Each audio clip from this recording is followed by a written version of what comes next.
Welcome back, everyone. Now, from covert royal flights to fussy stars in first class, the Qantas cabin crew have seen it all during the last 95 years.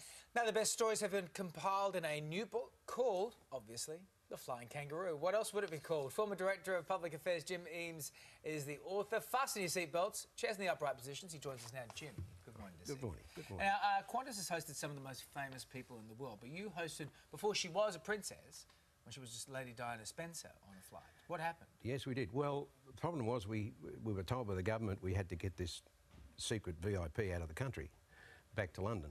We didn't know until the last minute who it was, and one of our people, Brian Wilde, was told that he had to organise it at Sydney Airport, get her on the aeroplane to London within a week.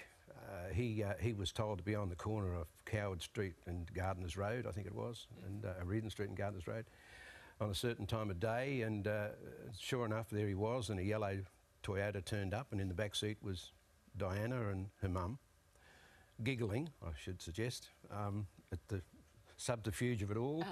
Brian got her onto the airport via a back gate, took her up into the VIP room and sat with her and talked while he waited for QF1 to put her on board, and off she went to London. At the other end, Julian Hercus, our man there, met her as the aircraft taxied in, secreted her through London Airport without anybody knowing about it. So the media did not cotton on at all? Didn't know. Media were all over the airport here at the time because there was a strike on and they were out there every day with television cameras.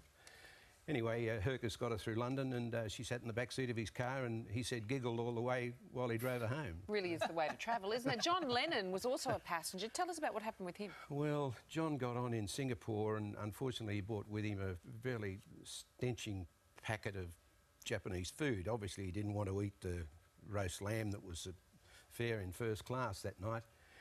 Trouble is, it stank the cabin out all the way to London, so I guess the other first-class passengers weren't all that happy about it, but John was happy.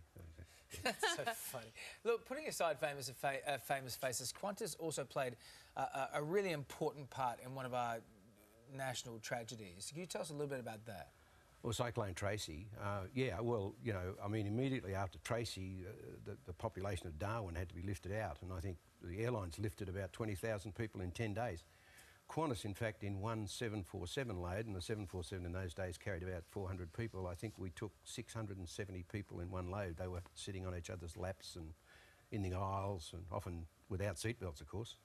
We had to just get people out. There was no water, there was no sewerage, and it showed you just how important Qantas was in a major national disaster. Yes, exactly.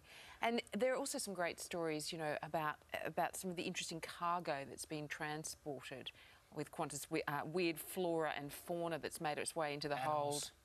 Usually animals are your big problem. I mean, right. We had once a baby elephant almost kicked its way out of a cage on one of our freighters. A baby elephant? You can imagine. Can you get that on a plane? Yes, you can. Overhead or cargo? No, on the cargo aeroplanes. And unfortunately, the box he was in was starting to give way with his kicking, and that would have been quite a dilemma for the Could you hear it? Had he got loose they could on hear the it up the front. flight. They had to send a man back to say, please tranquilise, give it another hit of tranquilizers, I guess. Yeah, right. Calm that little baby elephant down. Yeah, not good. Thank you very much, though. It sounds quite extraordinary. The Flying Kangaroo is available in bookstores now, and I think it would be a top read. Thank you so much, John. Thanks, Jim.